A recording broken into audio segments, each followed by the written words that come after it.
मित्रों नमस्कार, मैं सुनील। आपके दिमाग में एक सवाल बार बार आता होगा कि ईश्वर की कल्पना मनुष्य ने कब की और ये देवी देवताओं की कल्पना कब की और धर्म का इससे कैसे बना। ऐसे सवाल बहुत सारे आपके दिमाग में आते होंगे। निश्चित रूप से आप जानना चाहते होंगे। यदि देखा जाए मनुष्य के इतिहास को तो मनुष्य बंदर से बना है। जैसा कि आप जानते हैं, बंदर का चचेरा भाई है। मनुष्य का विकास क्रमबद्ध तरीके से होता रहा, धीरे धीरे, क्योंकि वो खड़ा रहता था, चलता था, शिकार करता था। सीधा खड़ा होने की वजह से उसका दिमाग विकसित होता रहा, जबकि दूसरे प्राणी थे उनका विकास दिमाग का इतना नहीं हो पाया जितना मानव का हो पाया। मानव के सामने बहुत सारी समस्याएं आई। कोई जानवर उस पर हमला कर देता था। कभी अकाल वाली समस्या आती थी, कभी ज़्यादा बरसात वाली समस्या आती थी, कभी प्राकृतिक विपदाएं आती थी। जैसे जैसे उसने सोचना शुरू किया, उसने देखा कि महान जो चीज़ें थी, बड़ी विशाल चीज़ें थी, जैसे बड़ा वृक्ष हो गया, बड़े जानवर हो गए, प्राकृतिक शक्तियां हो गई, सूर्य हो गई, चंद्रमा हो गए। पहले तो उसने जंगल को देवता बनाना चालू किया होगा, संभवतः ये अनुमान लगाया जाता है। फिर उसने ये जैसे नीम वगैरह, पीपल वगैरह, बड़े पेड़ों को भी शायद उसने आराधना की होगी। प्रकृति की पूजा पहले मनुष्य ने शुरू की। सूर्य को भी उसने कहा होगा कि आप मेरे को रोशनी देते हो।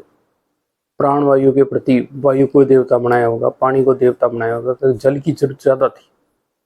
जैसे जैसे मनुष्य के सामने समस्याएं आती रही, तो उन समस्याओं से लड़ने के लिए, और जब भाषा का आविष्कार हुआ और चिंतन करने लगा, अग्नि का आविष्कार हुआ, धातुओं का आविष्कार हुआ, खेती करने लगा, नदियों के किनारे खेती करने लगा, तो खेती के अंदर समस्याएं दर समस्याएं आती रहती थी। विकास का क्रम चलता रहा। जैसे जैसे समस्याएं आई, वैसे वैसे उसके देवता बढ़ते गए। देवता के साथ में उसने एक कल्पना और कर ली थी, इन सब के पीछे भी कोई होगी कोई शक्ति जो सबको केंद्रित करती होगी। निर्गुण निरंकार की कल्पना भी उसने संभवतः की, परंतु बहुत बाद में की। ये देवी देवताओं की कल्पना मनुष्य ने की तो तेज तर्रार आदमी हमारे बीच में ही थे, जिन्हें पंडा पुरोहित वगैरह कहा जाने लगा होगा। कबीलों के अंदर कोई तांत्रिक मांत्रिक होते होंगे, वो तेज तर्रार आदमी ये काम करने लगे। जिस प्रकार कोई लड़ाकू आदमी रहा होगा कबीले के अंदर, तो वो उसका राजा या कबीले का मुखिया बन गया। ठीक इसी प्रकार पुरोहित का काम करने लग गया होगा, जो भी उस कबीले का धार्मिक क्रियाकलाप करने वाला। धर्म न तो ईश्वर को किसी ने देखा है, न कोई कहानियां हम कह सकते। कहानियां जो कुछ भी बनाई गई है मनुष्य के द्वारा बनाई गई है। धर्म 100% मैन मेड है, कहानियां भी प्रति 100% मैन मेड है। और मनुष्य के द्वारा ईश्वर की कल्पना हो चाहे देवताओं की कल्पना हो, सारी मनुष्य के द्वारा की गई है। जो मनुष्य करता था इस तरह की कल्पनाएं, वो धर्मगुरु बन जाता था, और वो इनका लीडर भी बन जाता था, एक तरह से संतुलित भी करता था। और जो मानसिक बीमारियां होती है कुछ आदमी, जैसे टोना वगैरह, टोटके वगैरह, इस तरह के काम करके अपना रोजगार करने चालू किया उसने। यदि ईश्वर द्वारा, कई आदमी दावा करते हैं कि ईश्वर ने ही सब कुछ बनाया, ऐसा जैसे मोहम्मद साहब बड़ा दावा किया जाता है इस्लाम धर्म के द्वारा कि मोहम्मद साहब मिले थे। इसी प्रकार हमारे हिंदू धर्म के अंदर ये दावा किया जाता है कि भाई ये जो वैदिक वेद हैं वो ईश्वर द्वारा लिखे गए, परंतु ऐसा नहीं है मित्रों।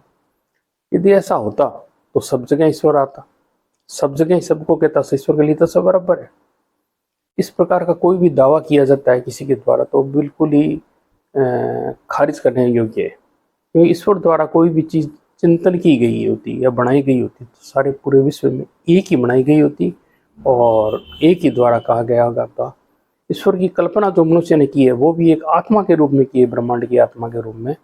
और आप देखते हैं कि हमारी आत्मा, यदि कोई आदमी मर जाए, जैसे हम आत्मा पर यदि विश्वास करते हैं तो, यदि नहीं करते हैं तो बात अलग है। यदि हम विश्वास करते हैं तो कोई आत्मा शरीर के बिना कुछ नहीं कर सकती, इसलिए ईश्वर भी किसी न किसी रूप में कुछ कर सकता है, अदरवाइज नहीं कर सकता।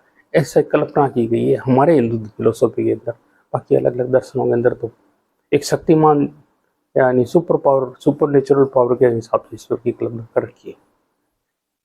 धर्म का विकास मनुष्य ने अलग अलग जगह अपनी दिमाग से किया।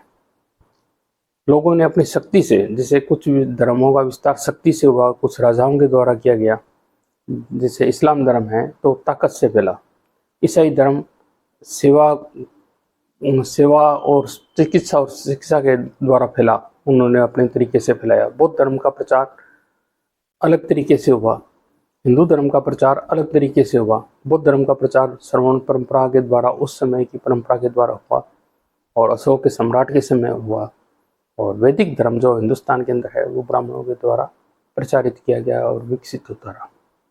इसी प्रकार हम कह सकते हैं कि धर्म पूरी तरह से मानव द्वारा निर्मित है, 100% मानव द्वारा निर्मित है। इसी में किसी प्रकार का ईश्वरीय नियम कायदा लागू नहीं होता, मनुष्य की सोच है। हाँ, ये मानवतावादी जितनी होगी, मनुष्य के अपने जो धर्म बना रहे हैं मनुष्य का बना रहे हैं, किसी जानवर का नहीं बना रहे हैं। तो मनुष्य की सोच की तरफ ले जाने वाला धर्म हो, वही मानवीय धर्म है, ये अपने कह सकते हैं। जय हिंद मित्रों, धन्यवाद, आपने समय दिया। जय हिंद, जय भारत।